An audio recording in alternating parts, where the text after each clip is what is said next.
곧 우리나라의 제주도에 한바탕 비를 쏟을 예정인 태풍 12호 오마이스가 마을 하나가 쓸려 나갔을 정도로 엄청난 피해를 입었던 일본 규슈와 나가사키에 직격한다는 속보가 뜨는 바람에 안 그래도 위태로웠던 일본의 상황은 더 심하게 휘청이고 있습니다. 이 정도면 일본에게 하늘이 노했다는 표현을 써도 과언이 아닐 듯한데요. 현재 일본의 코로나 환자 수는 최근 신규 확진자가 역대 최고치인 2만 5천 명을 기록한 후 현재도 2만 명대를 계속 유지하고 있는데, 이는 값싼 중국산 백신을 사용하고 있어 반정부 시위까지 일어나고 있는 동남아 국가와 비슷한 숫자입니다. 스가 총리와 정치 인사들은 선거에서 야당의 참패 행렬을 하고 있는 자민당의 존속밖에 관심이 없으며, 자국의 이러한 꼴사나운 행태에 일본인들은 더 늦기 전에 이제는 한국을 따라할 수밖에 없다며 그렇게 욕하던 K방역을 칭찬하고 한국의 바짓가랑이를 잡는 상황입니다. 일본의 의료 붕괴는 우리가 생각하는 것보다 훨씬 심각합니다.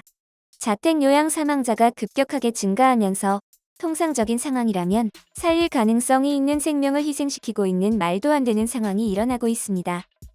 아사히 신문의 보도에 따르면 최근 일본 수도권 4개 광역자치단체에서 집에서 요양 중이던 코로나 확진자가 최소 18명은 사망했으며 이 중 절반이 50대 이하로 밝혀졌습니다.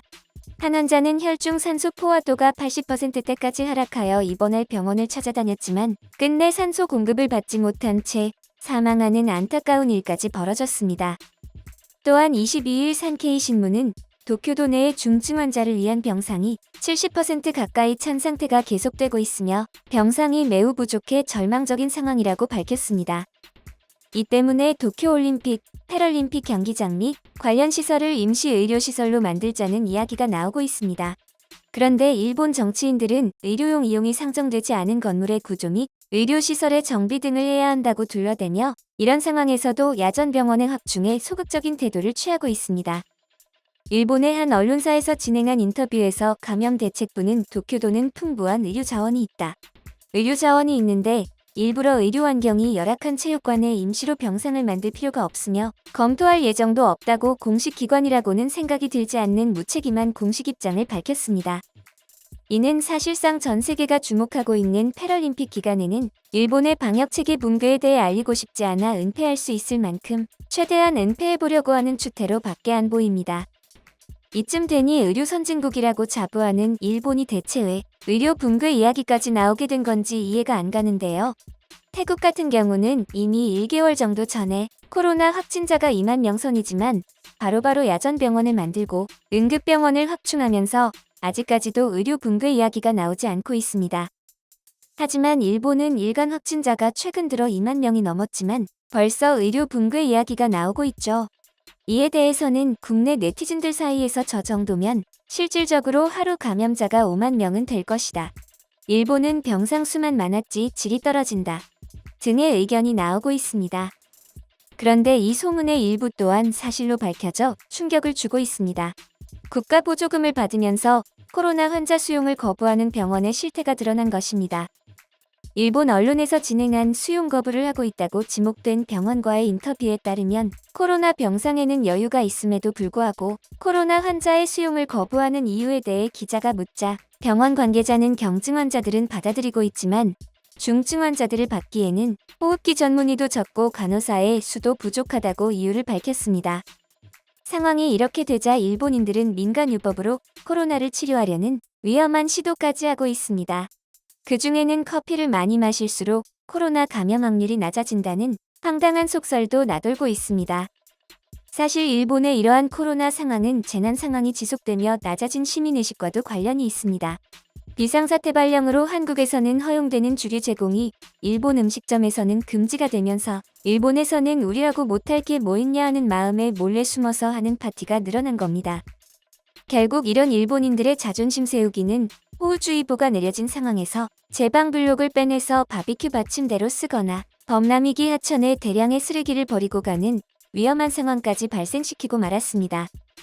코로나 신규 감염자 수가 일본 전역에서 사상 최대를 갱신하고 있는데도 불구하고 일본에서는 유명인들이 모여서 바베큐 파티를 하거나 야영을 즐기고 약 페스티벌까지 몰려가는 등 이 현상은 우리의 상식선에서는 도저히 이해되지 않는 행동 투성이입니다. 일본 주간 여성 프라임이라는 잡지가 일본의 아침 간판 프로그램인 세계의 끝까지 이테큐의 직원 약 10명이 도내에서 일반인들과 함께 바베큐 파티를 하고 있었다고 폭로해 일본 내에 충격을 주고 있습니다. 그중 한 직원이 코로나에 감염됐는데 무려 한 달 동안 은폐하고 뒤늦게 이 사실이 드러나 얼마나 많은 방송국 직원들이 집단 감염되었는지 제대로 공표도 되지 않았습니다. 이 와중에 8월 20일부터 8월 22일 3일간 열린 후지락 페스티벌에서는 사진만 봐도 일본인들이 서로 다닥다닥 붙어있는 위험천만한 상황이었습니다. 주최자는 입장 제한을 마련한 후 감염 관리를 철저히 한다고 호소했지만 실상은 통제가 불가능한 데다 관객들은 위기 상황을 완전히 무시한 모습입니다. 관련 기사에서 진행한 코로나 바이러스의 확산으로 당신의 행동은 달라졌나? 라는 질문에 73,365명 중 43.9%가 전혀 달라지지 않았다에 투표할 정도로 일본인들의 위기의식은 바닥을 치고 있는 게 보입니다. 일본에서는 현재 올림픽과 패럴림픽은 무리하게 개최하면서 학창시절에 잊을 수 없는 추억인 아이들의 수학여행은 중지하는 바람에 일본 학부모들이 오열하고 있는 상황인데요. 더 큰 문제가 발생했습니다. 수학여행까지 중지했으면 아이들을 더 안전하게 보호하는 게 당연한데 일본 올림픽 조직위가 도쿄도 내에 13만 2천 명의 아이들을 학교 연계 관람 프로그램이라는 이름으로 패럴림픽 관중으로 동원할 예정을 발표한 겁니다.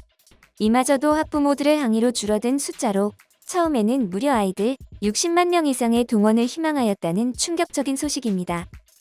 수학여행뿐만 아니라 아이들의 연례학교 행사가 연달아 중지되고 있는데 패럴림픽 관중 동원이라는 건 그저 일본의 거치례를 위해 아이들을 이용하려는 것이죠.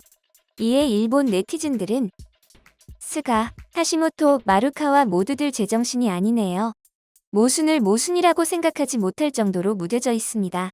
이런 사람들에게 내일은 없다. 초등학교 6학년 딸이 화내고 있습니다. 패럴림픽 같은 건 4년에 한 번, 언젠가는 볼 수 있습니다. 초등학교 6학년의 수학여행은 한 번뿐입니다. 수학여행 쪽을 아래로 보는 건 정치인들 정신상태가 의심됩니다. 지금은 비상사태이므로 멈춰야 합니다. 어른들의 사정을 아이들에게 밀어붙이지 마세요. 솔직히 전시학도병 동원 같은 느낌입니다. 등의 의견을 내며 반대와 분노의 목소리를 높이고 있습니다.